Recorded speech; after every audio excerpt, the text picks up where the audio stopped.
Hi everyone, welcome back to Show Me Mo Vegan. I'm Wendy and today I'm showing you a really easy homemade barbecue sauce that's free of refined sugars and oil. It's really hard to find a barbecue sauce like this at the store. Usually they're loaded with all kinds of additives that you don't want. And even if you find one that you like, they're usually really expensive. This is one of my favorite barbecue sauces, but I eat barbecue sauce all the time, so it can get a little expensive. So what I'm going to do is use the ingredient list to create my own homemade barbecue sauce. I'm starting with a can of no salt added tomato sauce. This recipe is really great because you don't need a blender or anything like that. We're just going to whisk all of the ingredients together. For the spices, I'm adding 2 teaspoons of granulated garlic, 2 teaspoons of granulated onion, 2 teaspoons of paprika, 1 teaspoon of any salt substitute that you like or all-purpose seasoning. I'm using the Stardust salt substitute from Well Your World. Then I have a half a teaspoon of chili powder, a quarter of a teaspoon of allspice, and then just a pinch or 2 of cloves.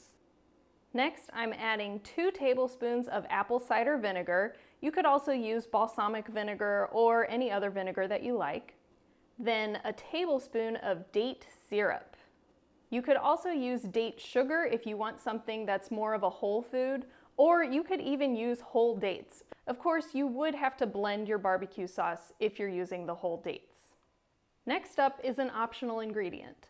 A lot of barbecue sauces include Worcestershire sauce, but usually these are not vegan because they have anchovies in them.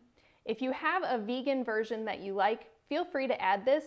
You could also use something like soy sauce or coconut aminos, or leave it out completely. Next, I'm adding a teaspoon of liquid smoke for that smoky flavor. If you prefer, you could also use smoked paprika instead of the regular paprika that I added in earlier. And then simply whisk it together and you're done.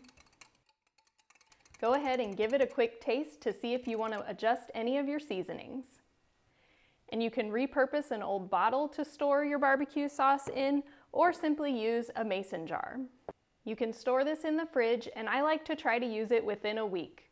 Barbecue sauce is my favorite condiment, and my favorite way to use it is to simply take a baked potato, top it with any whole grains and beans, and smother it in barbecue sauce. I also love mixing it with lentils, and of course, you can use it on sandwiches or as a dipping sauce. I hope you'll give this really easy barbecue sauce a try. Like this video and subscribe to my channel for more whole food plant-based meal ideas and some ideas on how to use this barbecue sauce. Thanks for watching, and I'll see you next time.